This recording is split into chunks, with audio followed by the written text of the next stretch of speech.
Right, welcome to another episode of the Powerful Eyes podcast. Today we have breathwork specialist and trauma specialist, Joby. I forgot, I'm going to have to go again because I was going to say properly. No, but it's good. Keep it Bowie, mate. Joby Bowley. Everyone gets my surname wrong, so don't worry. But brand new book is here. The hard copy and the ebook have actually just been approved. They are up on Amazon now. The paperback is May the 1st. But this is up.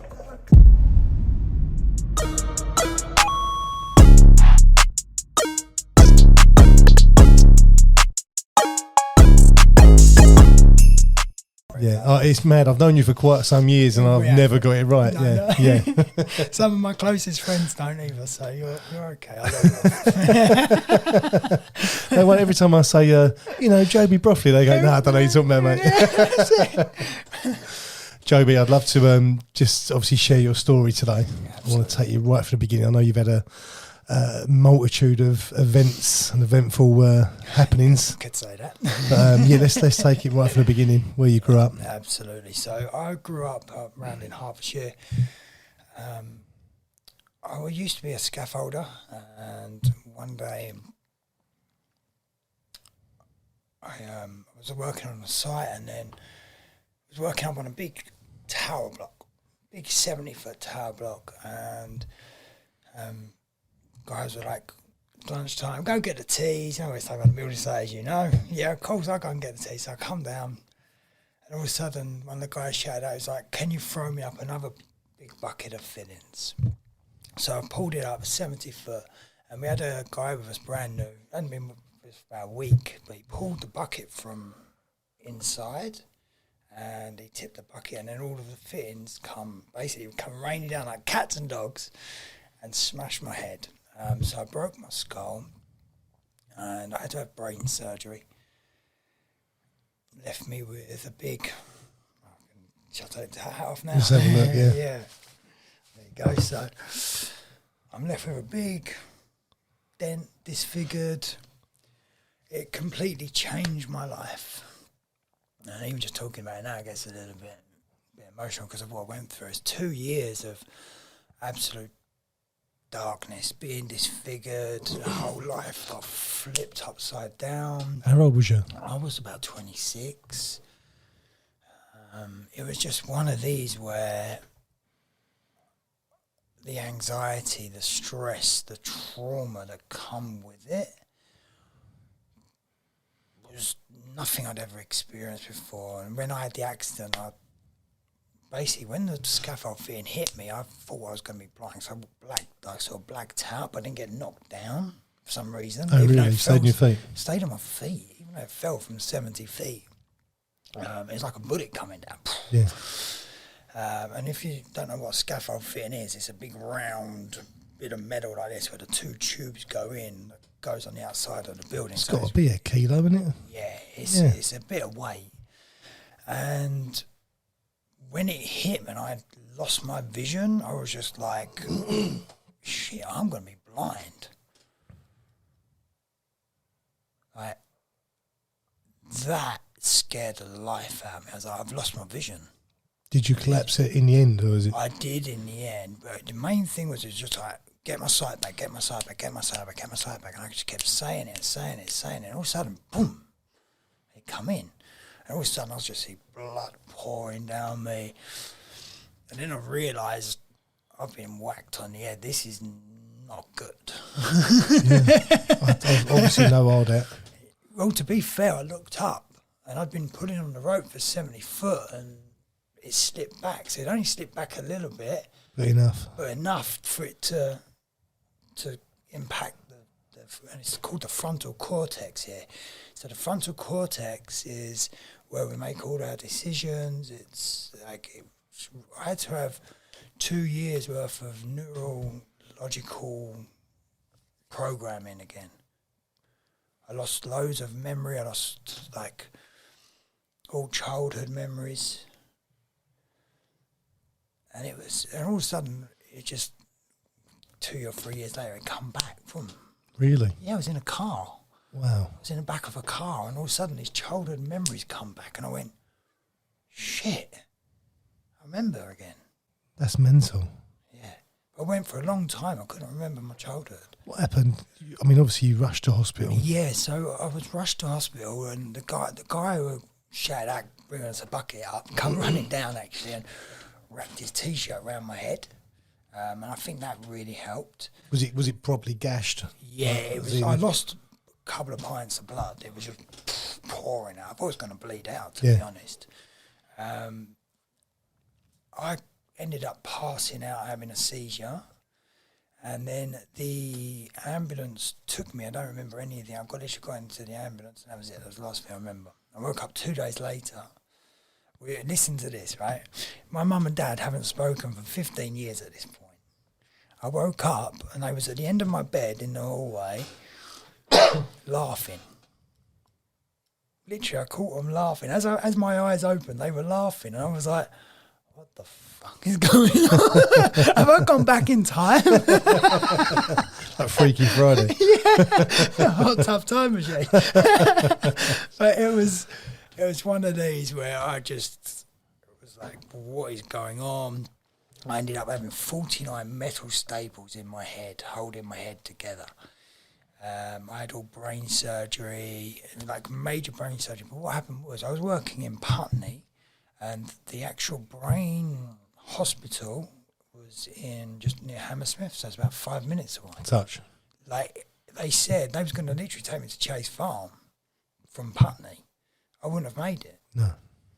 But it just so happens that one of the top brain surgeons in the whole world was working in the hospital that day and saved me. Result. And saved me. Sometimes there's that little bit of fate.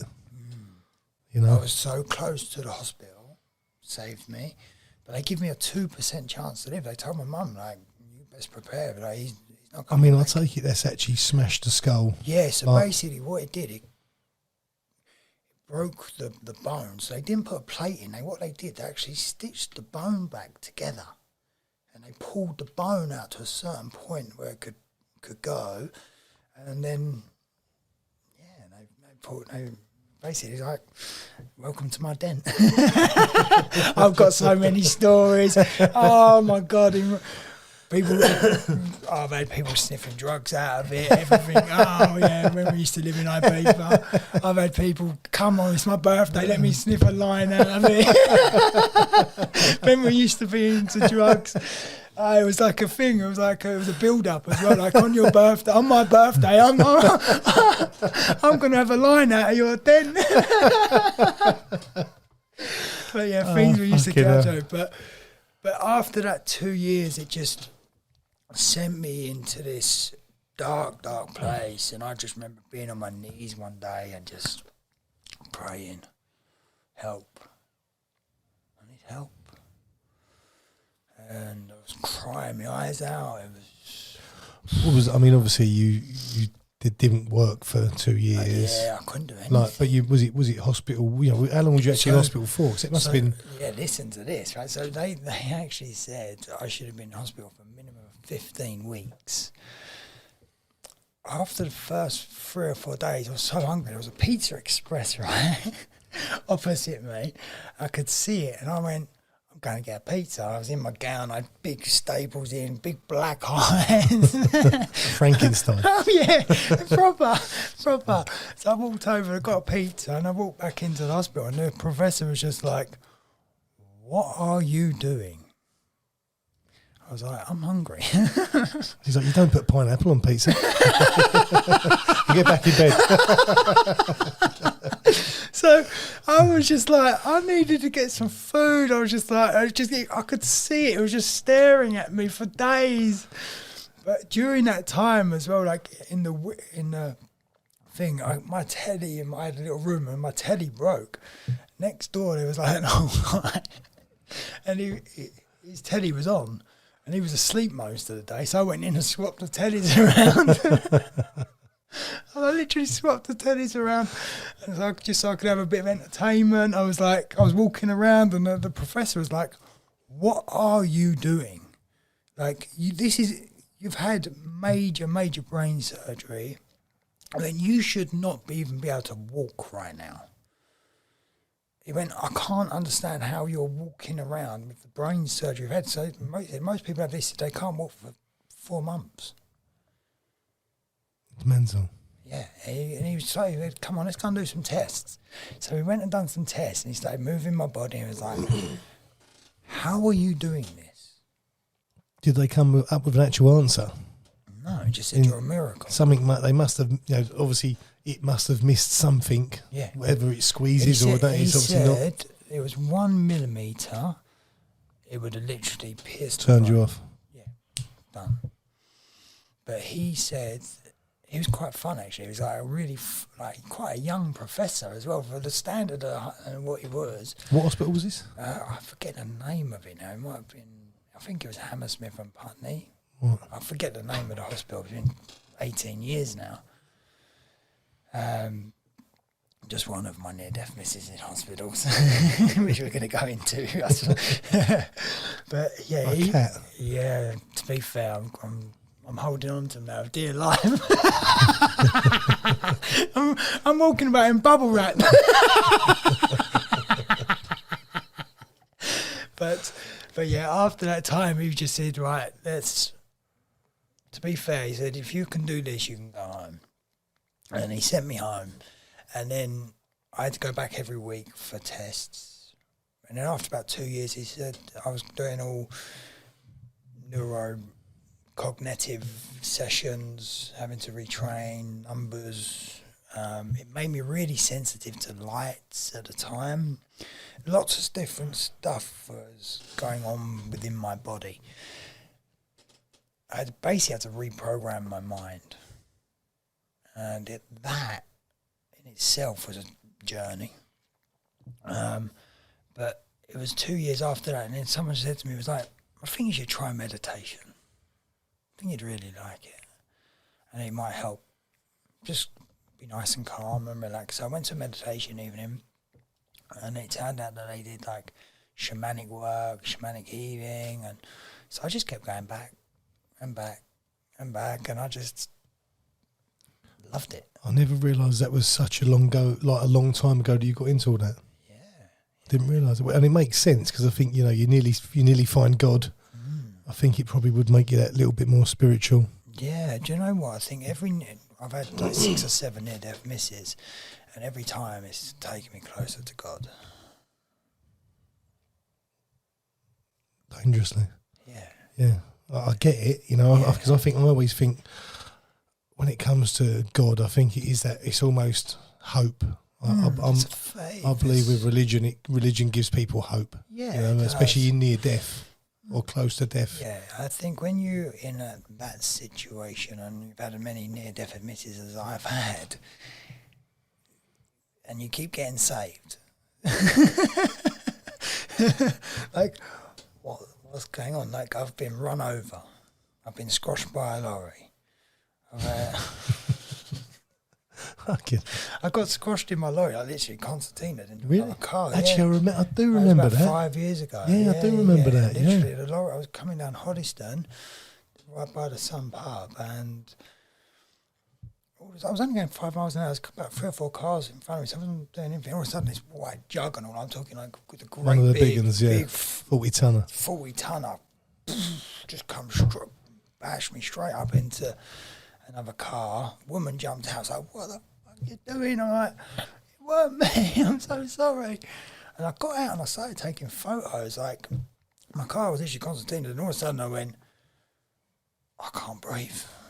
I was battered. And the police got there in about 5 minutes. They was there so quick. The woman rung them, and then they put me on the floor, and I was literally I was trying to breathe. So at the time, I knew my breath work. So it was one of those where we've jumped a bit, but I'll come back in a second. It was one of those. It was like, oh, not another accident, please. Someone don't want me to die. Oh, please, that was just what was going through my head. But in that time, obviously, I was like, I've learned breath work in this time. So going from my meditation classes to learning to shamanic healing, led and opened me doors to actually meeting Billy, who you had on the podcast the other day. Me and Bill are really Lovely good friends Bill, now. yeah. Yeah, Bill's helped me with my healing tremendously. Like from what he went through as well, and what I've been through was quite a lot. And Bill, I got invited to a breathwork session with Bill. Many years ago now, and that night blew me away. Took me into Opened your eyes. Yeah. Like it was very, very profound, and that was what actually got me into breathwork. Now I think there's a lot of people out there watching this who will go, "What are you talking about?" It's sort of a load of old bollocks. Of course I said to you earlier, 3 years ago, I would have gone, who's this geezer? What's he talking about? But there's something in it, 1,000,000%. Of course. Over the 10 years that I was trying to heal myself from a first accident, a couple of car accidents, a couple of other near-death misses with drugs, and I went a bit wild. After my accident, I just was like, I'm going to go and party. I want to go and live. I want to go. I ended up having a couple of overdoses, just too much. Just overindulging. And it was like becoming a daily habit, and it was like just having a little bit here. Is that your nature? I've got a very addictive personality, so when I do something, it just becomes... Yeah, even like with the breath work, because I see it, most people who've, and I don't know whether you've had sort of drink or drugs addiction, well, I'm sure we'll get to that, whether you have or you've not, I don't know. But most people who have gone down any sort of road from coming away from that do tend to try and find something good to be addicted to, exactly. Just to push themselves in a positive path. Yeah, it does. It tends to have when people have an addictive personalities, it becomes, okay, if I find something good, like so people who give up alcohol, they'll go running, gym, and it becomes that becomes their drug. Over that 10 years, my addiction become partying, putting parties on, and entertaining people. That's what I wanted to do. I wanted to just to literally... But did this come out like sort of 2 years of therapy? And I'm guessing it must have looked worse than it is now. Oh yeah, massively. Yeah. And that must have affected your mental health. Oh, without a doubt. Mentally, it was such a struggle. The anxiety of being disfigured. It was one of these as well. You'd like go places and you can see people just looking at you straight away. I still get it now. Of course, yeah. You just switch off, yeah. I just like, hi. I have a laugh with it now, like, hi, yeah, it's all How'd that good. get there? Yeah. Sorry, is there something on my face? But, the mental health thing was a big struggle. It was a daily battle and a grind. And in the end, I just had to be like, I'm fucking commanding you to stop. Yeah. I literally just had to shout at my brain, stop. You have that one moment in your life normally where you realise that it's you've got to be strong for you. You know, like exactly. I've had it a few times in my life where you sort of you're on a downward spiral and you have to sort of slap yourself around the face and say, there's only one person going to fix this, and it's fucking get me. up now. Yeah, it's quite funny because my dad used to play for Spurs, and he was a very high-end athlete, and he just always had this winning mentality. Yeah. You got to win. He was become fourth down in karate once he finished football, so he's a master. Yeah, he knows what to do. But he was like, you got to keep going no matter what. Got to win, and you got to win yourself in life. That's that addictive personality in him as well, I suppose. Whatever you do, you want to be the best, or at least the best version you can be. I'm the same. I've never touched drugs, but maybe I've never touched drugs because I know that I'll probably be a fucking nightmare and I won't come off it. I could imagine as well. Yeah. I've always wanted to be different. I've always wanted if everyone went left, I'd go right. Yeah, I'm a bit the same. If a lot of people are doing something, I'm like, I don't want to do that. No. If a lot of people going to like the same holiday like place, like Ibiza, I was like, I don't want to go there now because everyone's going. Yeah. Like, I want to go somewhere where no one's even heard of. Yeah, I want to do different things, and it's about exploring yourself in that way as well, isn't it? Yeah. And I think with drugs, I think I was brought up in an area where everyone either done drugs or sold drugs. Yeah. And it was one of them where it was like, that weren't for me, you know, and I think we grew up in the Leah Betts era, and my mum had installed it into me that basically drugs was like a 50-50. If you take drugs, you're going to die. And it worked for me because it was like, again, the way listen, I'll have a beer, and if I have a beer, I might go and have 15 beers. So for me, not being involved in drugs in any way, shape or form is probably a saving grace. Yeah, that was my thing. I'd go out on a Thursday night and I'd come home on a Monday. Yeah. See, I've never done that. I've never got that. But is that drugs? I mean, it must be drugs because you couldn't do that on alcohol. Yeah, I'd go from sometimes I'd go at 4 o'clock in the morning to go to an after party because I knew the after party was going to be better than the night party. So I'd be watching where all the DJs are going, and I'd go out and then I'd be out all day, then I'd be out all night. I'd go back to mates, get showered, go back out again, and we have an after party at the mates, and it just literally would just be okay. In the morning, we're going to another party. I think I've done it once in Vegas, and again only on alcohol, where it was like I think it was my pal's 40th, and there was like a day drinking session and a night drinking session, but then you'd come in at fucking 8 o'clock in the morning, and you'd go straight to the cabana around the pool. And you'd have something soft like a Smirnoff Ice for breakfast, as you do. Just people don't shot it. And I think we got to day 3. We got to day 3, and it was brutal. You know, it was one of them. Like what is my body going through right now? You could feel like you just monged out. Again, no, I don't touch drugs, never have, never will. But I remember day 4, we got up to go to his pool party. Well, I say got up, and we all walked down there. There's 8 of us, and we all walked down to, I can't even remember what pool party it was. We all got down there, and it was the slowest fucking walk you can imagine, right? Because no one really wanted to go.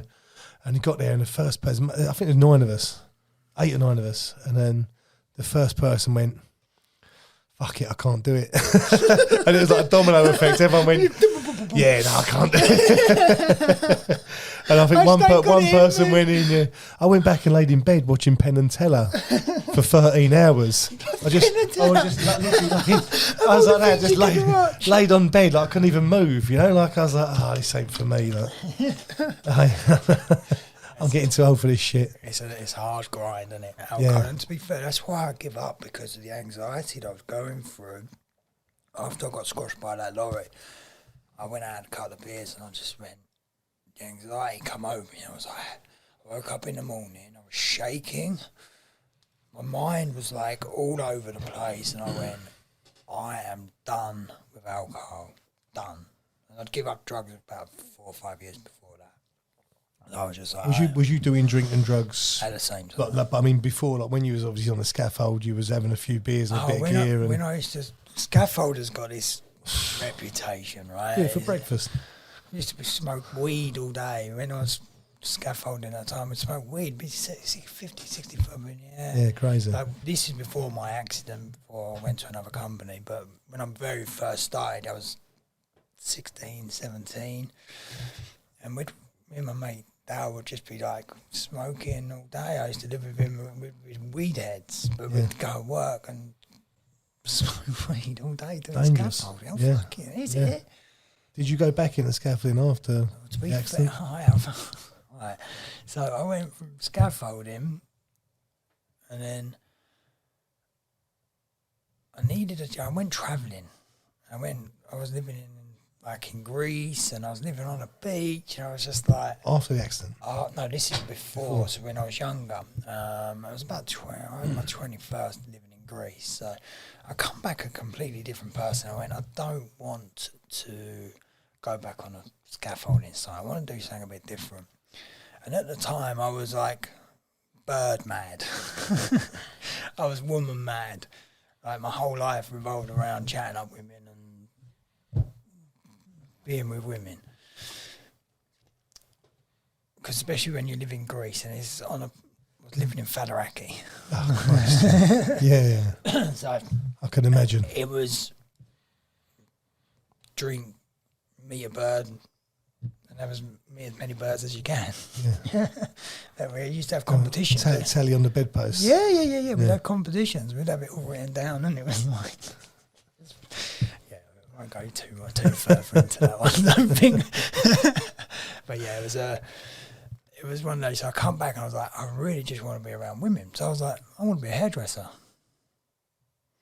But I want to do this. I want to do it properly. So I went and trained at Nicky Clark. Did you really? Yeah, so I worked at Nicky Clark for about 5, 6, 7 years.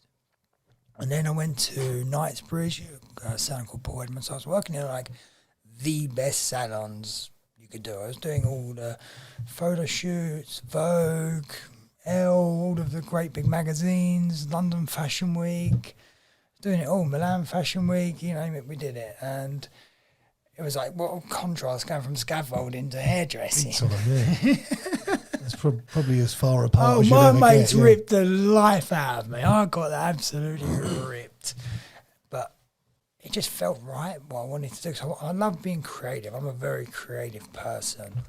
And I just thought, I can be around women all day. I can get to be creative. But what I didn't realise is when I went to work at Nicky Clark, I was in Mayfair, so I was working with really old, rich women. It wasn't what I wanted at all. It was completely the opposite. I mean, these are old, rich Mayfair, proper English women, you know, very well-to-do.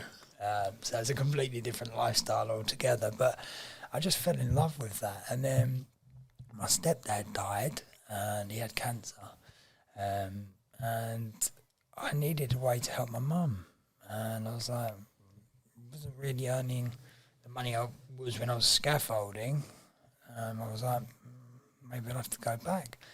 So I went back went back scaffolding, and then it was about 8 months later, I had my accident.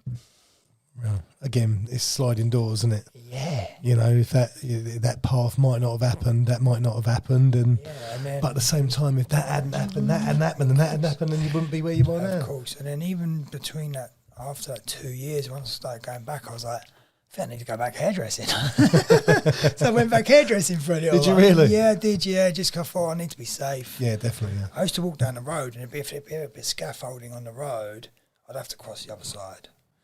Like it messed me up. I can imagine. Yeah. Yeah, it messed me up a lot. So that went on for a while, and then it was only through doing my own personal healing work and getting stuck in. When I got addicted to the healing work. It become a routine. Like I've got to do something on a daily basis. It's like if you're gonna do something, and even if you do 5 minutes a day, 10 minutes a day, you're going to be better than someone who only does it once a month. Yeah. So I was like, I want to accelerate my healing, and yeah, that was my other part of my addiction is like healing work. I think anyone who goes into that healing world have normally been broken at some point, and now they want to, right? yeah, and then they want to help other people. Yeah. Learn from basically you learn from your own experience. Yeah, and trauma's a powerful thing. Yeah, trauma. Do you know what? Even like as a child, your mum and dad telling you no to something gets stored in the body as a trauma. Really? It's called parental disapproval. So the parental disapproval gets stored in your emotions, in your cells, in your fascia. And what creates negative energy? Yeah, even when you are born, okay, so I do a breath work called rebirthing breath work, and rebirthing is about your very first breath. When you are born and you're in the womb, even when you come out, if the umbilical cord is cut too soon and it's still beating, it's a disconnection to your mum. If you're pulled out and the lights are too bright, it's a trauma. It's the very first thought, the very first breath that we have could be really good, or it can have store trauma. That can play out in your life. Even if you're born late, you will be late in your life. How do you mean? So if you're born like 2 weeks late, everything you do in your life you will be late for. Well, okay. Plays out in the pattern. I'm wondering if I was premature then.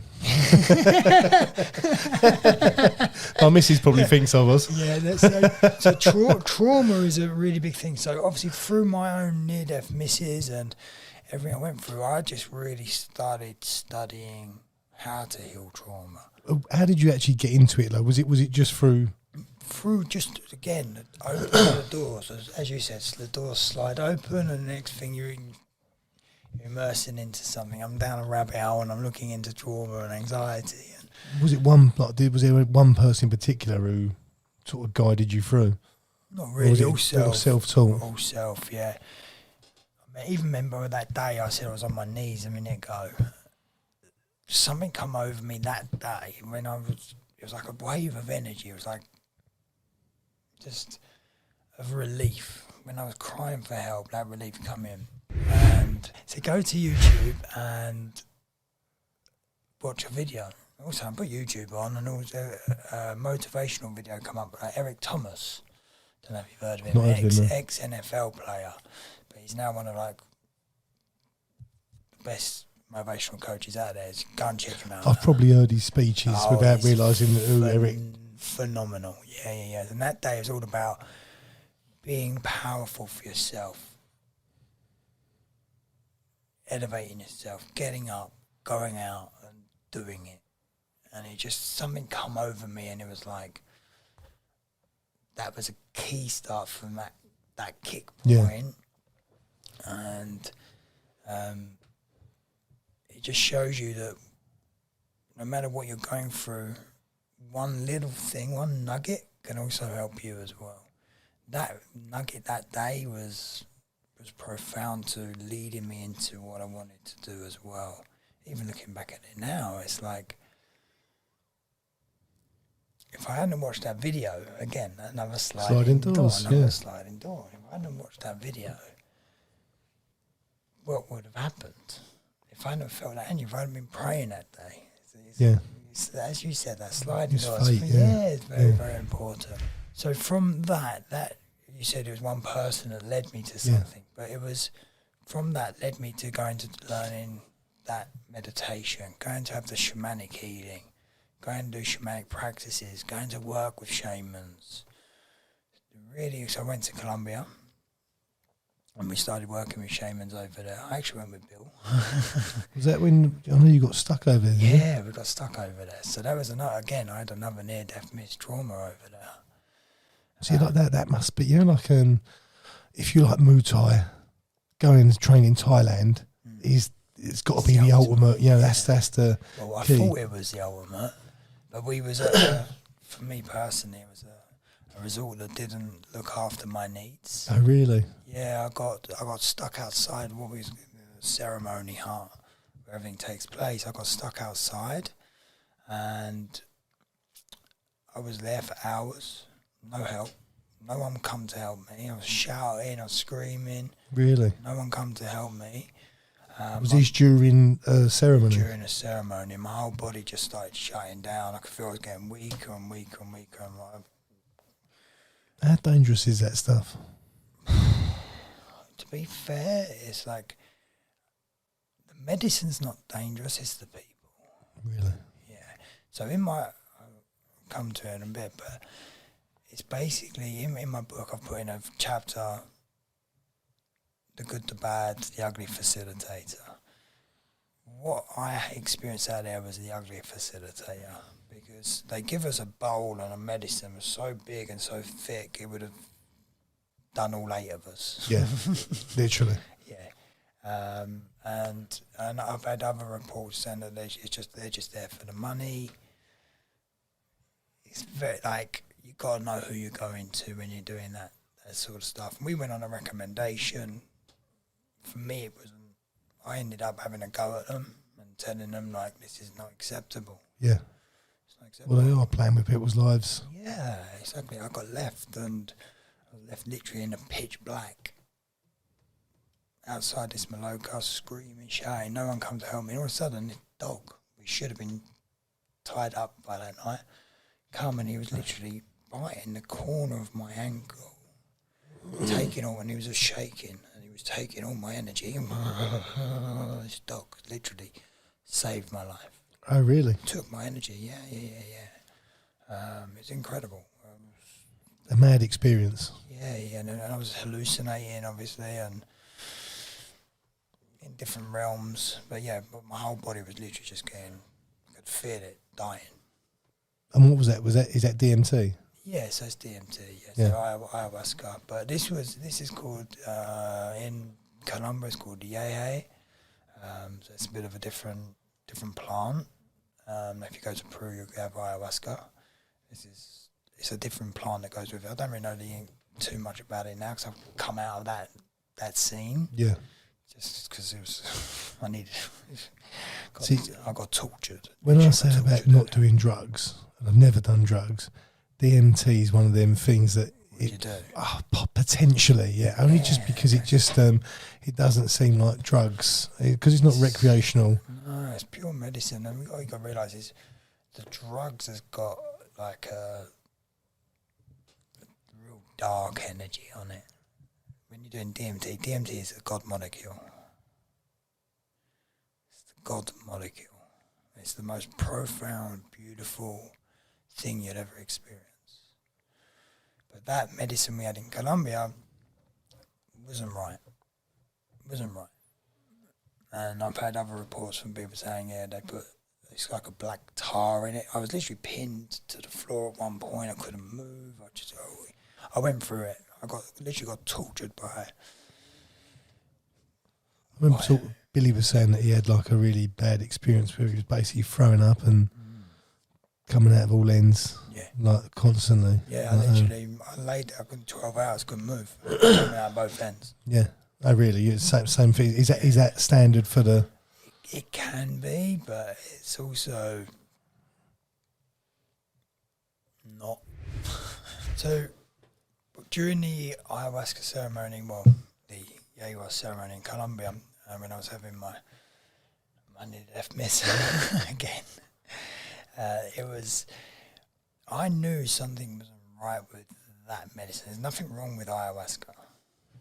I had a feeling that night something wasn't right. It didn't feel right. I've drunk ayahuasca many, many times before that, and I've never experienced anything that dark, that heavy. The experience itself. Yeah, not even just the experience, the medicine. It just didn't. It was the way it was served, the way they looked after us. They literally served us medicine and walked out. Really? Like that is. You expect to be guided through and looked after, nurtured. Held. But yeah, they walked out and left us. And for me, I didn't like that. I didn't like that experience. And it just, for me, if I want to be in ceremony, I want to be held. Be looked after. Yeah, exactly. And that again, that's another trauma because I was left to practically die, and I got no help. And you're in Colombia, is it like a rainforest? We was right up. We was about an hour away from the rainforest, but we was right up in the mountains. Like the drive from the airport was about 7 hours in a taxi up the mountains, just winding and winding and winding. I mean, it was beautiful to watch and see, but it was like when we got there, it was like literally in the middle of nowhere. There was nothing. The closest town was about an hour away. And was this when you obviously got stuck? Yeah, this is when this was.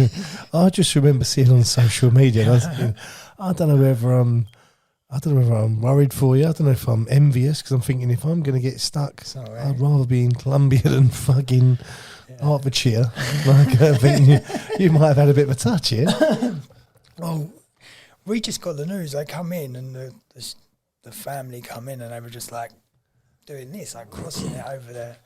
Like, what do you mean? I was like, everything's shutting down. We're like, what do you mean everything's shutting down? I mean, hardly any Wi-Fi over there as well. It was literally in the middle of nowhere, so it was very hard to get Wi-Fi. You had a little bit every now and again. But everything's shutting down. But like, what do you mean? It was like, yeah, no, there's a pandemic. Something called COVID. Yeah, no, obviously we'd never heard anything of it. We'd never experienced anything like this. So we were like, shit, like this is bad. Like every single country is shut down. We were like, what? Borders are just being closed. Like, they was like, you've got no planes to get home. Like, we was literally on the phone, trying to get on the phones, trying to find out. Like, it's like we were stuck. And it was a funny thing, we had no water. We had literally about one bag left between about 8 of us. It was like the last rations of food of what we bought, because we was due to go to the shop. So we had literally, it was like, all was going through my head is like, I've had the worst, absolutely the worst. I've nearly died. This has not been the best trip. It gets worse. It gets worse with better. But the thought was going through my head, like, the whole world shut down.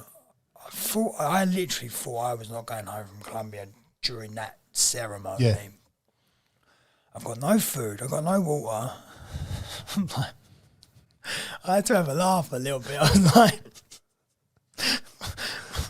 you end up feral, living off the land. But listen to this, right? So a couple of days before, we went into the town to get some mattresses, because where we were staying in the Maloka, the ceremony hut, all the flooring was all buckled wood, like really like old and not neat or anything. I just put it together, and I was laying on this tiny thin mat, and I was like a yoga mat.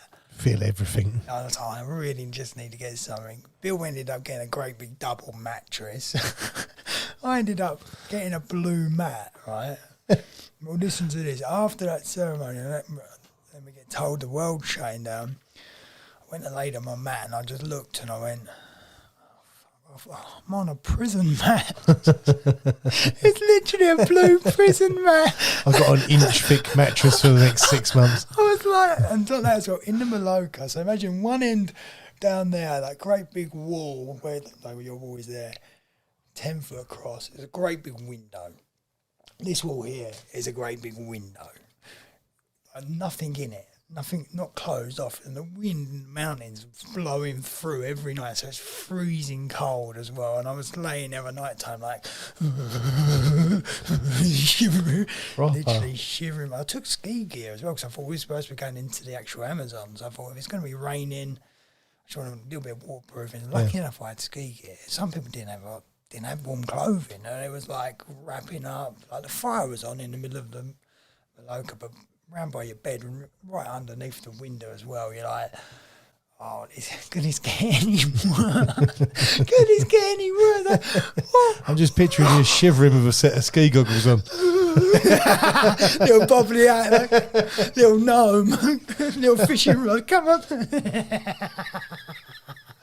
And then, and you was at, how long were you stuck out there for? 40 odd days? Yeah, we had about just over 3 weeks. Well, okay. 3 weeks, but then it's the not knowing, isn't it? Yeah, it's the unknown. We managed. One of my friends actually he's a diplomat for the UK, and I got hold of him, and he said, message this person. They work for the British Columbia Embassy. Yeah. And I, lucky enough, got hold of her. They put on a flight to get us home. And 3 or 4 I remember people, even that. I remember Bill saying something about, like, it was all of a sudden they got like 3 hours to get to the airport, and you know, or you're going to miss it. Yeah, it like was touch and go. Yeah. It was like we might not even get on this plane. So what me and Bill got out of the resort and went and actually got a B&B, like a little apartment up in the Columbia town, but we were still a couple of hours away from the airport. Yeah. It was the only place we could get. So yeah, we was in there, but we went and spent about 100 quid on food. we literally had a shower. We laid on the bed and we were like, a bed, a shower. Like, it was just like literally like the best shower ever. Yeah. There was cold water out there, freezing cold showers every day, and that was another thing that added to it. Cold therapy, but now I love cold therapy, so I've been in a cold shower all the time. But sometimes it's not. You need a warm one, don't you? Of course you do, yeah. Especially if it's cold at night. Yeah, you need after a ceremony. I always think cold water therapy is lovely, but I'd rather do it next to a sauna to be than fair, in a lake. You know, that's that when you do cold therapy, when you add the sauna into it, it was another level. But we'll go into that later on. But yeah, that time in Colombia, we were literally. Bill was like, "I've got 2 kids." I was like, "I've had the worst experience of my entire life. Like, this has been the hardest thing I've ever had to do. I want to get home." I said, if the world's locked down, I said, I want to get home, I want to be on my sofa, and I want to do my integration and my processing at home. Trouble is, it was an unknown quantity. You know, no one knew. I remember when it first shut down. I remember saying to someone, "Open in a couple of weeks. Be fine. Like, don't worry, but don't panic. You know, this won't be a long. This won't be a long term thing." But yeah, mad. Yeah. And it was again another thing my body had to go through of dealing with this trauma, and again another trauma, another big trauma, anxiety, stress. It's played out for a long time. Yeah, I can imagine. Yeah. Like, if I could actually tell you what happened out in Colombia, a lot of people probably wouldn't get it, so I probably won't go into too much about it. But I got attacked by a bad spirit. Well, okay. I feel like you need to expand on that. Yeah. So I got attacked by a proper demon. Just speaking about it, it's hard, but yeah, it's proper demon. Is this whilst you're once you're going through the ceremony? Ayahuasca, yeah. So that night I got fully attacked. Bad demon. Expand. What? Like, I know it's this because this is a little bit mental. Yeah, a lot of this is. Most hard. people will go. What are we talking about? But yeah, you got good. Like in the world, like we are a spirit, right? So people, there's angels, there's guides, but there's also darkness. And I got attacked by a proper dark demon, and he showed me the end of the world. He showed me what he wanted to do to the world. Basically, it was the devil. And showed me what he wanted me to do to the world. And I'm like, I'm not doing this. Weren't eating a bat, was it? No. It was just he wanted to end the world. And that was the thing. I was like, this is what I'm saying. It's a bit hard to explain, right? But what is it just a vision?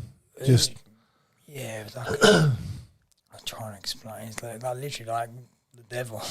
It was the devil, yeah. It was coming to, but you're laying in this state of. I mean, I'm guessing you can't move. You can't. No, I was pinned. And you've got these visions that are just attacking your mind. Yeah, I mean, he energetically put hooks in me, tortured me. He went to town on me. I got absolutely my ass kicked. It was just horrible. I think it's one of them things, and unless you've experienced it, like what you said, it's so hard you just won't understand. No, but everyone's heard of the devil, right? But it's mad. Yeah, I'd love to somehow get inside your brain on that one because it's. I wish you wouldn't, mate.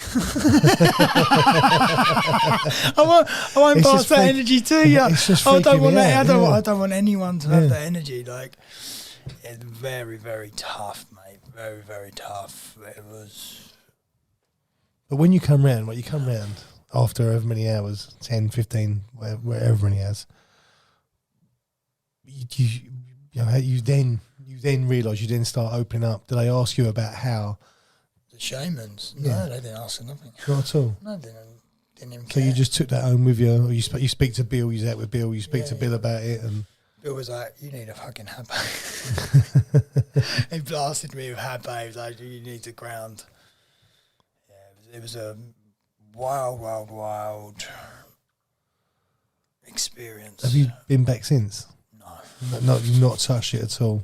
No, not ayahuasca. No. I've had to have a long break from that. It's about nearly 5 years ago. It must have been 2019, end of. Yeah. Or beginning of 20. Is that 4 years or 5 years? It's about, it will be about 4 years, 4 and a bit years, yeah. Yeah, because it would have been the beginning of COVID, wouldn't it? Yeah. Because it's when the world shut down. So. But yeah, as I said, it's very hard to explain what happened over there. A lot of people might not get it, but just know that there is good spirits and there is bad spirits out there. And the thing is, when you mess with these medicines and you don't go to the right place, this can happen. Mm. And it's a very, very big lesson for anyone interested to go. Make sure you do your research, make sure you get good recommendations, make sure you go and work with good shamans who are ethical, not just wanting your money, not setting you up for something. Tourist trap now, I'm sure. Yeah, I felt the resort that we went to may have been working with the dark rather than the light. Right, okay. Yeah, interesting. Yeah, very interesting. But you must have. How did you find out that? You must have had some sort of recommendation on it. Yeah, we had a recommendation from a friend who's been there a few times. But yeah, just for me personally, I expected more help. But to be honest, the people that was actually there, they were really nice people. Like, that's the hardest thing about it. Like, they were so nice and caring and humble. But when it comes to being in a ceremony, it was just like, you're on your own. yeah. And for me, I just wanted a little bit more. But that's just my own personal. Coming back from that, sort of we skipped out a few years in between the accident, a couple of years of therapy. Yeah, we sort of we jumped because it just felt right. Yeah, no, 100%. Yeah, to go into that. But yeah, let's I want to drag you back to that Bitcoin era. Era. Easy for you to say. I'll just make up new words. That's what I said, didn't I? But this was you was obviously heavily involved in Bitcoin. Talk us through that. Okay, so we're transitioning back to that. Okay, cool. So let me come full thing. So from my hairdressing days, and then going to live in Ibiza and coming around and getting some money. I needed something to invest into, but again, I found Bitcoin in like 2011, 12. Really early days. Early days, because I was going to conferences, and someone said to me when I was doing network marketing. I've done a few things, by the way, people. I'm a bit like, if I get drawn to it, I'm going to try it. So you've gone from the scaffolding to hairdressing. While I was doing hairdressing, I was doing network marketing. Right, okay. So I was doing that on the side to try and earn some more money. But what I did do, I ended up getting pretty good at it. I ended up signing up like 400 or 500 people in like a couple of days in one company, and I broke all records, and they was like, right, I need you up on stage to tell people what you've been doing. Because I just got excited and I just started telling people. Did you find that what you'd gone through with the head injury was a massive plus for you to sell? Selling your story, yeah, really. Like being on stage, I was like, for what you've been through, we need to amplify people buy into that. Yeah. It's not that I'm using it for that, but it just people resonate with actual rawness. Yeah, they resonate. It's real. Yeah, people are like, I've been through trauma myself, and it's like I can. They relate. Yeah. Yeah, exactly. So I ended up getting really good at network marketing, and again, another addiction. Just constantly on the phone, ringing people. I just had no fear about it. I was just like, yeah, just go. And so yeah, that led me to being told about Bitcoin. So Bitcoin come into my life when hardly anyone knew about it. And again, I feel like it's a bit of a congruent theme with things I do. When I get into things, not many people know about them. It's like I feel like I'm bringing things to the world. But with Bitcoin, it was about $50 a coin when I very first started buying it. But I got told it when it was $1. And it was so complicated. You had to set up all your own mining equipment, all your own computers. And I just looked and went, I don't know how to do that. So that for me was yeah, not going to do it right now. But then it come to me again at $50. So, okay, I went, hold on a minute. So you're telling me it's $50 a coin? I went, I remember seeing that when it was $1. What is going on? How can it go from $1 to $50? That captured me. That captivated me. And I was like, this sank in. It's 50 times your money. 50 times. I was like, imagine it now. Right? Well, so I got heavily involved. I ended up doing network marketing with Bitcoin. We ended up building a team of about 35,000 people all over the world. We brought in millions upon millions. But who was this? Was you facing up? Yeah, so no, myself and I was with two business partners. They were Swedish, and a couple of others as well. So we had a little team of us. And these were mining. Yeah, so we were basically, what we were doing, we were bringing investors in to buy the mining equipment so we could actually mine the Bitcoin. So we was right at the forefront of it. The mining company was one of the biggest mining companies in the world at the time. Literally on the blockchain, it was open. It was like, this is gold. You've made it. We've made it. And I put thousands and thousands of pounds, and probably 50 grand, 100 grand into play. Because every time I was earning money, which was a lot of money at the time, I was putting it back in, reinvesting it, compounding it, compounding it. I got greedy a little bit. And from basically a lot of money that I had from my insurance on my big head accident, I invested. I put it all in. And yeah, it was worth a lot of money. Like today, it'd be multi millions. What's today a coin? 60,000 a coin. Yeah. So yeah, imagine craziness. Imagine from $50, yeah, cut $100 a coin, $400 a coin. I've got a picture on my phone. It was $400 a coin. I've still got it. I remember. Do you know what? I remember when it dropped. I don't know what year it was, but I remember it was all looking. And I never jumped on the Bitcoin. Obviously, wish I did. But I was investing in something else at the time, and I remember it dropped down to 2,400, and I remember laughing because I thought it was going to go pop. Well, even now at 60,000, it's probably going to go higher again. Yeah, but it'll drop. It'll no doubt. It'll drop down. It goes about 30,000 again. It's literally. It seems to do the same thing year on year, doesn't it? I think, if I remember correctly, I spoke to someone the other day. I think the halving of Bitcoin has happened or is happening like right now. So again, it's going to get even more scarce. It's going to get harder to mine. So the value of it's just going to shoot up. But what actually happened with yours? I mean, obviously you're mining. You're sitting on. I'm guessing you must have been sitting on, like a large amount of coins personally. I think at one point I had about 100 coins. I was getting paid in Bitcoin. So I lived practically for about 5 years. I was living on Bitcoin. I was getting paid on it. I was spending it. I was buying hotels on it. I was traveling around the world. I went to 65 countries in about 3 years, putting seminars on. Thousands of people at a time. But you're basically dragging investment. Yeah, exactly. And offering them Bitcoin. Yeah. To come in, but basically what we was doing, we was getting investors in to come in and buy the mining equipment.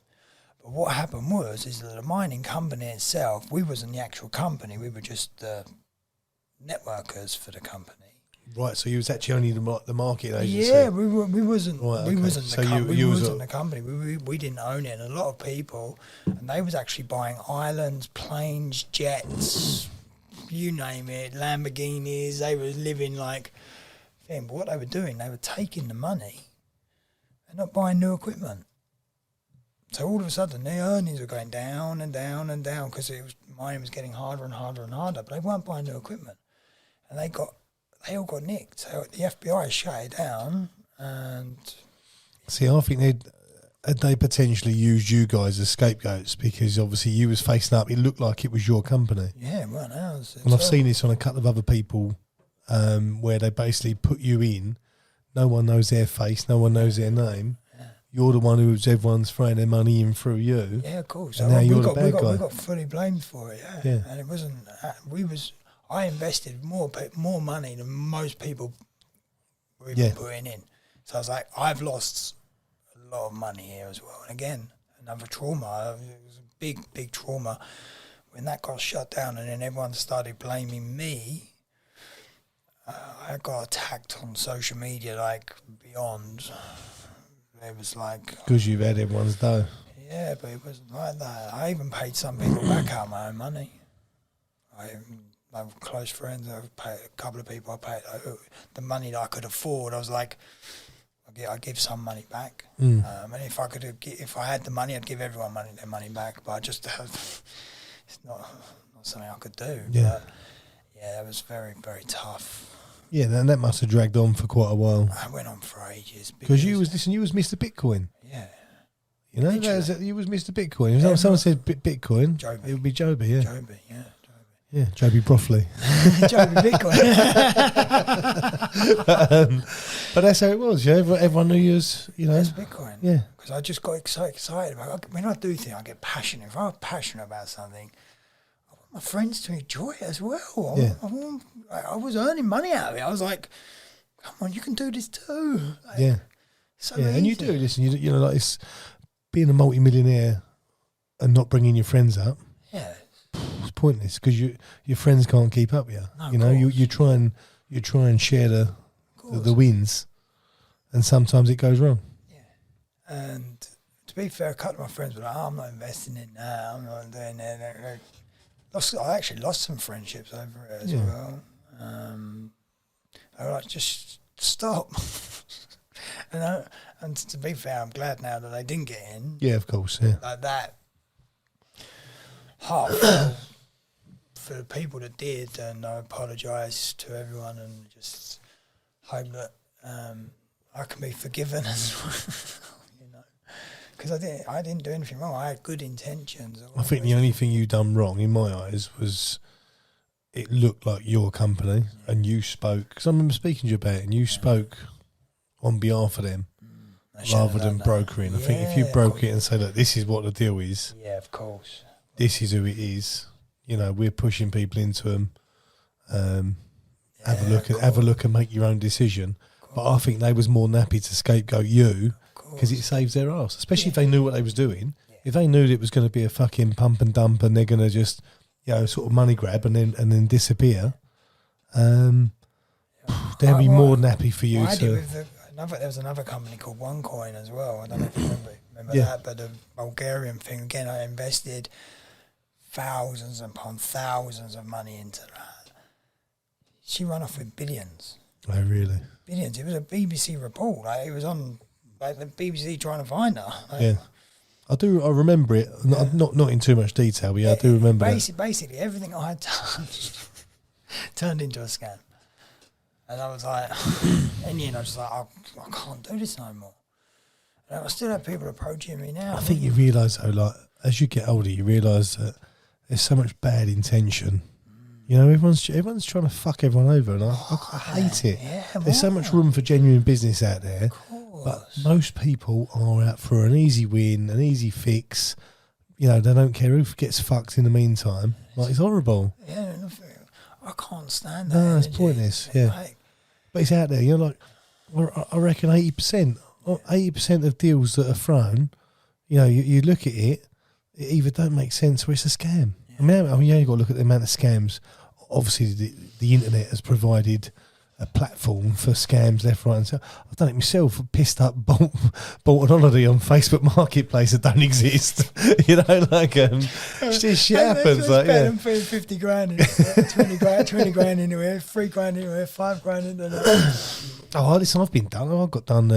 I've been done a few times. Like one of them, big, like big 7 figures, big. Yeah, but I got done.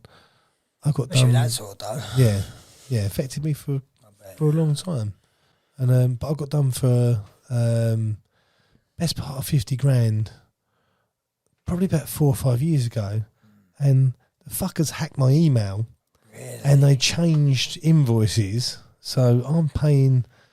So say it come in from Joby at I don't know HT1 or whatever, they've changed it to Joby at HTL, and oh hi mate, yeah. So they've stopped me seeing the email, the invoice coming in. They've resent it, So it all looks legit.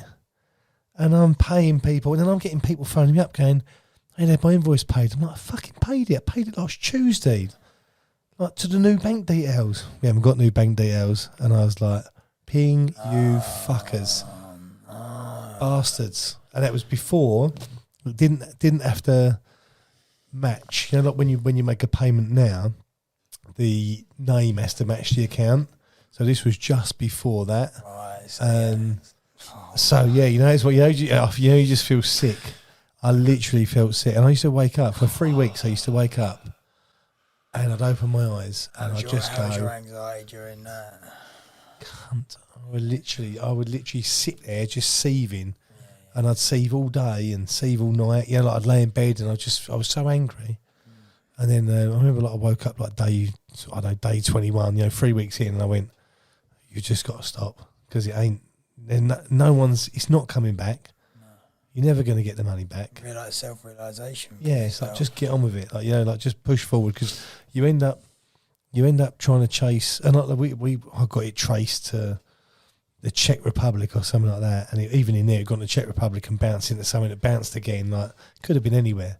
Wow, and they're so clever, though, aren't they? I was, one of them things where you go, I'm so angry, but I'm almost impressed, because this is really simple, and you've done me like a kipper. Yeah, like even with us with the Bitcoin mining thing, like, they was on the blockchain, like, showing every single record. We're like, how can this be a scam? Yeah. And it still was. And then people are doing things like that. It's like, I'm not promoting this in any way, but there's some geniuses out there. But the thing is, the fact that they're doing it for a bad thing. Imagine what they could do if they did it for good. This is what we always say. Like, there's so many criminals out there who are running criminal empires. Just run a fucking legit empire. Imagine. You've got what it takes. Just run it legit. Imagine. It's so simple. Imagine what they could do for the world. Big time. Yeah. Imagine the goodness they could bring to the world if they actually flipped that again. Yeah. The light and the dark. What we're talking about. And right? I've seen it with people. I've seen it with people where they've, I don't know, might have been selling drugs, and they've used the drug money to set up a legitimate business, and end up coming out of selling drugs because they've actually done all right. Yeah. And it's like, you could have just done that all the time. Imagine. Yeah. It's like that when you're in that criminal world, you're looking over your shoulder all the time. Yeah. Imagine the energy. No, it makes me shudder. Not being able to sleep at night. No, but them people, like as you said, some of them are really clever business people. Yeah. If they channeled it in the right way and bought that, they could bring something powerful to the earth. And it's like, but again, I think all of that's going to crumble anyway. I don't think they'll be able to go forward very long. I think it's getting harder and harder for any type of criminal to. Although saying that, cyber crimes at its all-time high, isn't it? Yeah. Like, I remember when I spoke to the police, and again they can't offer. I think the money never come back. There was no, like, the banks weren't interested. You spoke to the ombudsman, they didn't really give a fuck.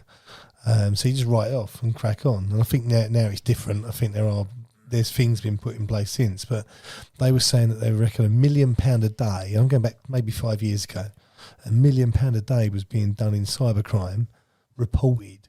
But they said in reality it's probably 5 times that, because people don't report it because they're embarrassed. Yeah. They're embarrassed that they've not done their, homework, and they won't report it because they feel stupid. Like, it's insane.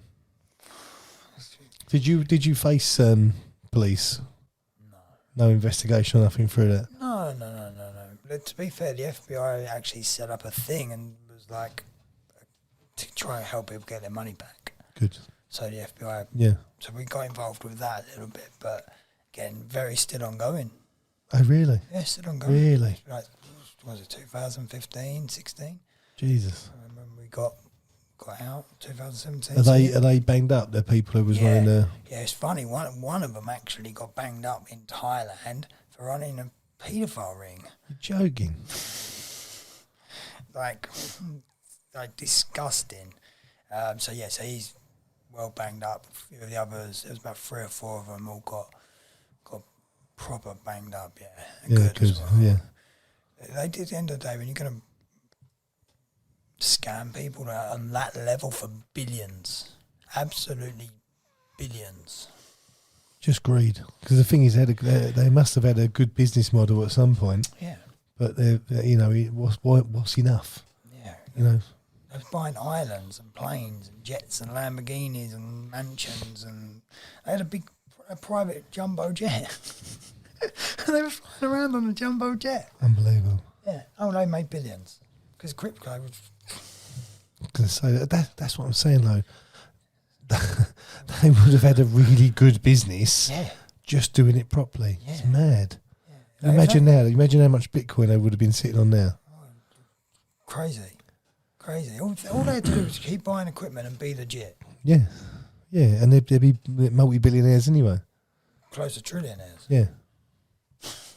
One of them might start mining Bitcoin, like the actual programmer, at 0.001 cents. They was one of the very first people to start mining Bitcoin. Yeah, it's a ridiculous number. I remember that one. You couldn't even fathom it. What was it, the pizza one? The guy had spent 8,000. He bought a pizza for something like 8,800 Bitcoin. Yeah, so it worked out about $20 at the time. 2 pizzas. Yeah. It basically, they was on a forum, right? If I remember the story correctly, I was on a forum. And they was like, "I want to see if this Bitcoin works. Will anyone accept it?" He said, "I'll send you 10,000 Bitcoins." I think it was whatever number you said, and I'll send you. You order the pizzas, I'll send you the Bitcoin. So the guy got on the phone in California or wherever it was, ordered the pizzas. Pizzas turned up, he sent the Bitcoin, and that guy's, well, can you imagine? Well, but has he still got them? Probably not. No, probably not. Because if the price goes to a certain point, would he buy it? Would he sell them? You know, listen, no one knows. Like you say, right, it goes to $1. Fucking hell, it's gone to $1.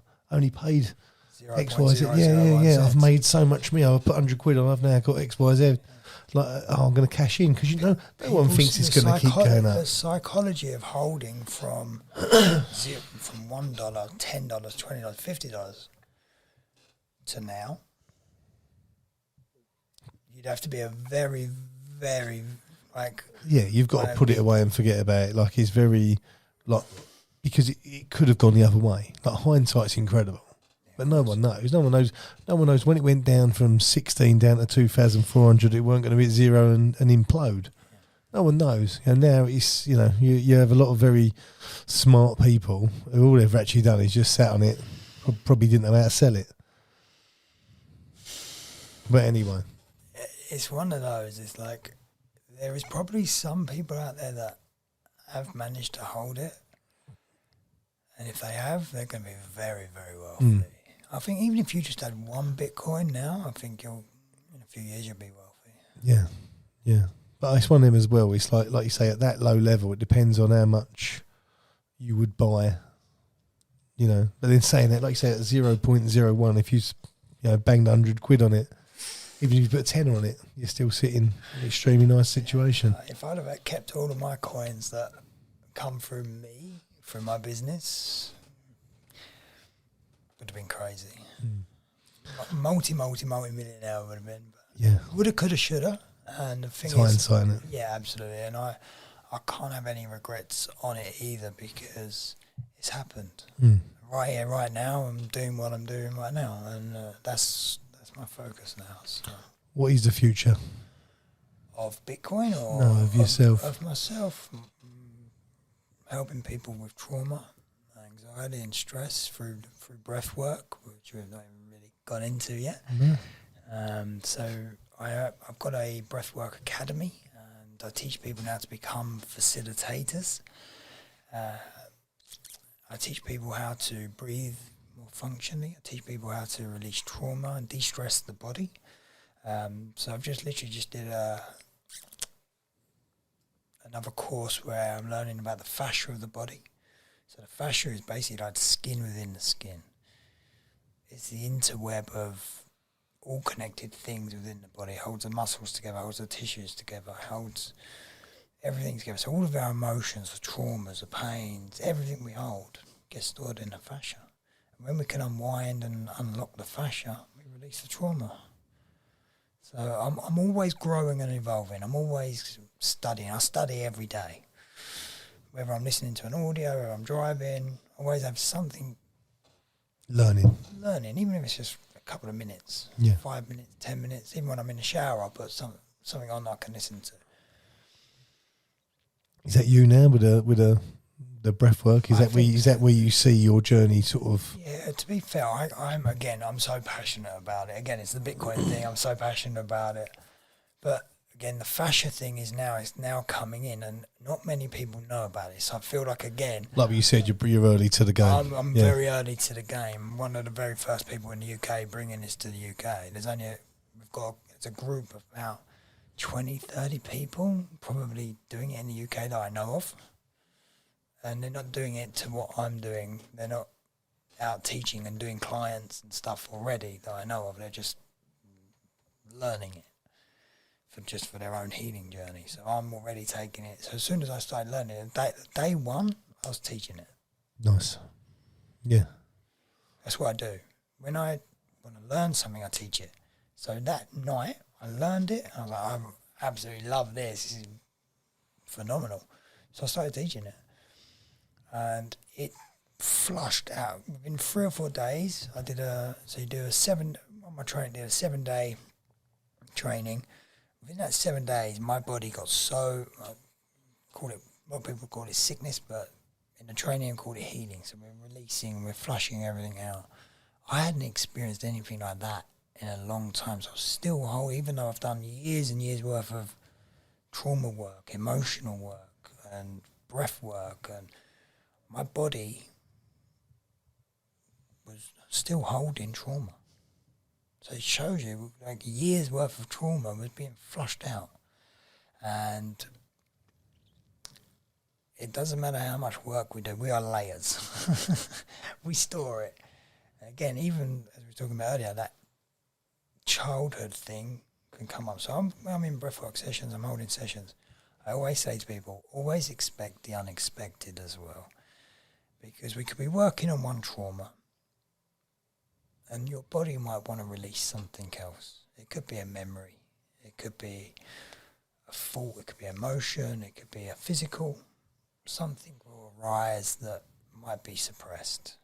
And if we suppress it, if we look at animals in the animal kingdom, they'll shake out. You'll see them shaking. Yeah. Okay, it's tremoring. So when they tremor, they're releasing from the cells that stored energy. They get rid of it quick. We don't as humans. We store, we suppress, we don't talk about, especially men. Men don't talk about problems.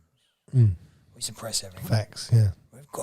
Men have got to be the alpha. We try and be real men, yeah. Yeah. But that, for me, that paradigm has to die. Because if we don't deal with our shit, it's going to come up in sickness, it's going to come up in disease, it's going to come up, we're going to end up being really sick. And even then, when we get sick, we still hold it in because we don't want to show weakness. It's crazy, but it's what we do. Like. And all men have to do is, like, I'm actually holding a men's circle on May the 15th in Hoddesdon. So I'm going to be starting putting a men's group together. Something new that's come up. Broxbourne Wellbeing Centre literally just opened. Where's that? It is right by Sainsbury's. Okay, along the parade there. Yes. Well, okay. Yeah. So it's literally just tucked away. But they want to start bringing men's circles in. They've got ice bath in there. They've got a sauna in there. So it's going to be a whole thing for men to come and be part of, which I think is really needed right now. Again, we can do warrior breathwork. We can do strong men's things, but we can have some fun doing it at the same time. Yeah. There's a real thing about healing as well. It's like, I'm healing. It becomes a real, it's like a stagnant word, isn't it? It's like, With your healing, there must have been something wrong. yeah, exactly. Why not? Let's just have some fun, but also at the same time internally do something good for us. So we are doing the healing, but if we can say it in a different way, it's like, I'm going to have an experience. I'm going to discover something. want to learn. I think that, labelling it correctly, and we come back all the time. We had a guest on here called Jo Reed, and she changed it, and she said it's not mental health, it's emotional health, and that for me, it made it easier to deal with. Because it wasn't up here where we thought, we don't know anything about our brains, really. Emotions, fucking hell. That made it easier to sort of fold up and throw away, and get rid of it, and deal with it. Get it and put it in the bin. Yeah. And sometimes, like you say, we are, Christ, you can be on top of your game and you've done an 18-hour day and you feel like crying. It happens, Of course, and even to your partner, men don't tell their partners everything. No. Whereas women will tell you everything. Yeah, and Christ, fucking shut up. Yeah. Yeah. But it's a real thing. I think men, you're seeing a lot more men come into my events that I put on. I'm seeing more men come in now, which is nice. And I think that's needed. And I think it's just a new paradigm is coming. This is, again, doing the good for the earth. What we're talking about. Again, the businessmen. I've seen a lot of businessmen now. Again, it's quite funny. The top 1% of people, like proper millionaires, billionaires, they did a report, and it was found that they all have a breath work routine of some sort. I believe it, yeah. Because even athletes now, top athletes, football teams, because they're realising the importance of it. Because you're getting better results, you get better recovery for your body, you get a calmer mind, boosts your immune systems, you don't get sick, clears the sickness, removes the sickness. It's like the breath is a gift. It's an absolute gift, and when we can do that, and we can also work with the fascia at the same time, we can heal quick. Quick. I was reading something not that long ago, and they were saying, like, with the breath work, where most people don't, if you've got people who they live in an office, they don't really exercise, they never actually they're probably only using 60-70% of their lung capacity, so they're never actually getting a workout. So we breathe 20 to 30,000 times a day. If we can make just 1% of it, you might have heard me breathing throughout. So I'm taking conscious breaths as we breathe. Not only that, when you're talking, I'm breathing, so I want to listen. I'm taking that, I'm absorbing that in. So we lead with the breath. So if we can go through the day and we can consciously breathe, so simple. That sigh of relief is naturally, like, you can feel the tension just, it's so easy. Letting that stress out. Yeah, you do 1% of that, 200 to 300 breaths a day. How good do you think you're going to feel? How good do you think your mind's going to feel? You can literally change your state. I did a class last night. I had 10 people up from Scotland, and I did a 30-second exercise with them, and they was all like, I feel so calm, I feel so relaxed. So it just shows you how quickly you can just take a breath in. And when you release the exhale, you let go. When you actually release and you let go and you relax at the same time, the whole body and your nervous system goes,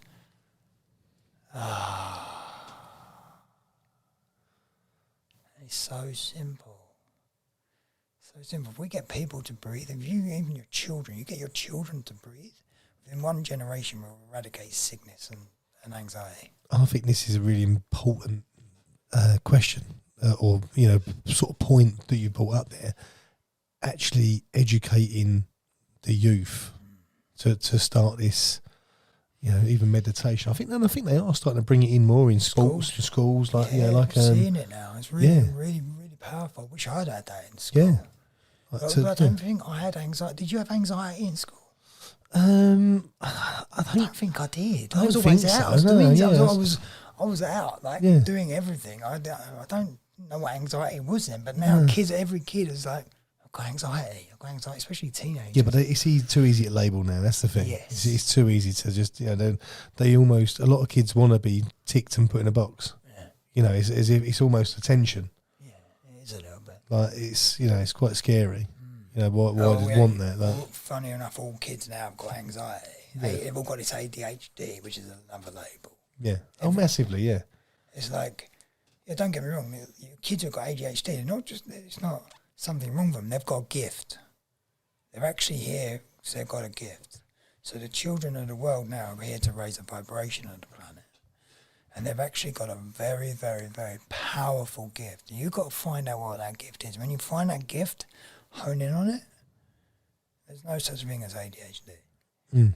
When you hone in on it. Yeah, yeah. Yeah, just use it, utilise it. Yeah. So you're finding they've got a gift. They're basically, they're not being stimulated to their brain's capacity. So their neurons are not firing and wiring at certain things. So they're doing certain elements, like they're going to school and they're like, this is boring me. So they're playing it. Mm. But if you can find something that stimulates their neurons and you get the neurons firing and wiring together for them, they will come alive. Most of it's music, creative sources. You find a lot of kids with ADHD, as soon as they find music, they play music, senses open. They become this genius. The genius is within them, and it's like finding that. And the breath is a key to helping people change that as well. Mm. I'm all over this. I'm going to join a couple of your sessions. Come and get involved. Absolutely, I'd love to take you for a session. But even just before we started, I did a little bit of breath work with you on your fascia, on your ankle, right? And how's that feeling now? Yeah, better. Yeah, yeah. I haven't heard you cough either. We did a little bit of It's work been a on bit it. better. Yeah. Again, it's I know my biggest or my worst trait is I can hear my body screaming, and I'm too fucking busy to deal with it. Yeah. You know, there's always, and I'm not That's when prioritising you got to my really own. listen. Yeah.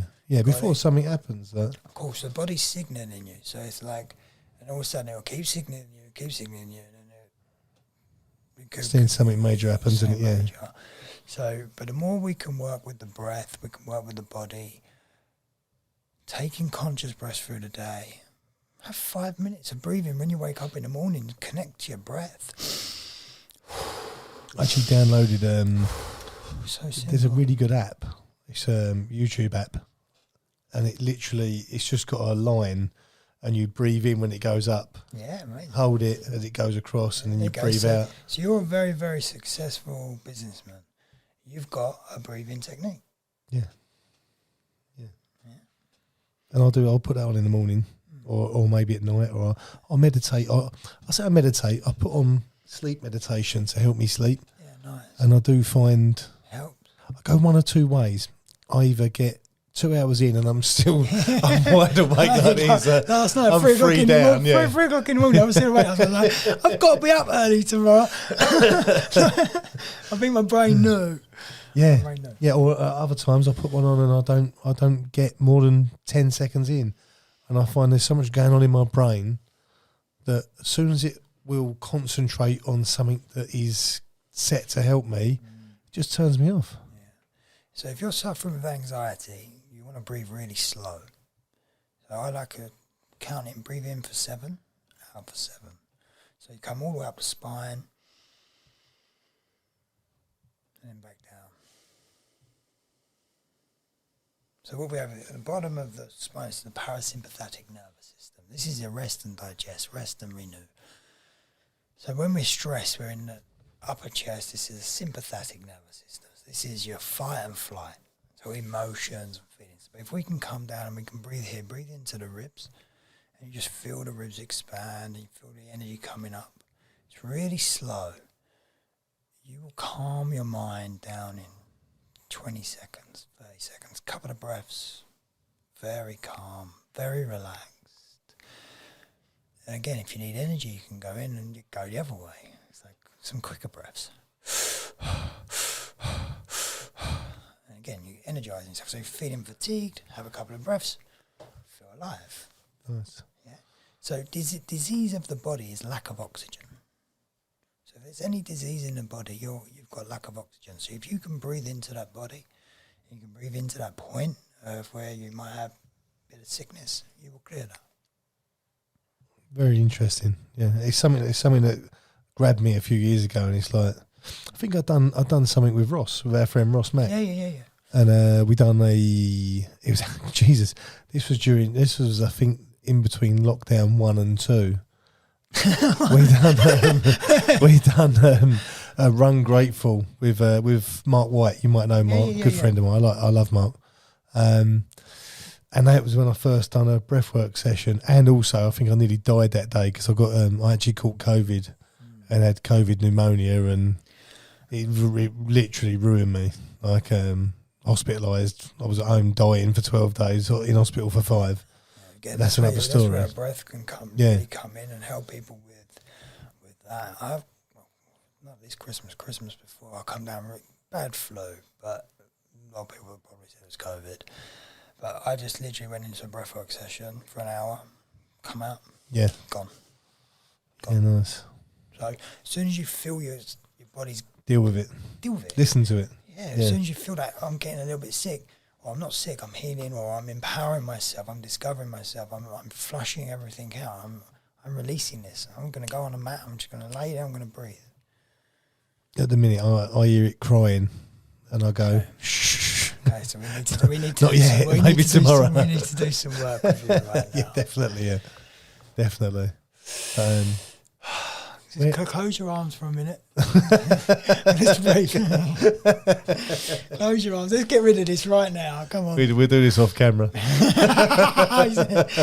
is the men thing. It's like, no, I don't want to do that. No. Suppress it. So I'm more worried about someone listening on audio and they wonder what's going on. They'll scan to the end. Just hear 2 geezers heavy breathing. I know also you've just bought a book out, so tell us about the book. Yes, I'm very excited. So it's taken me 2 years to write. It started off with about 50 chapters, nearly 400 odd pages, lots and lots of studying, research, back and forth. But I've now literally gone, well, the hard copy and the ebook has gone live this week, and the paperback goes live Monday, so I needed to check the paperback first. What's it called? It's called Pure Breathwork, A Breath Journey to Liberation. So it's all about my life traumas, all my stories, how I've helped people, how it's helped me, how it's saved my life, literally.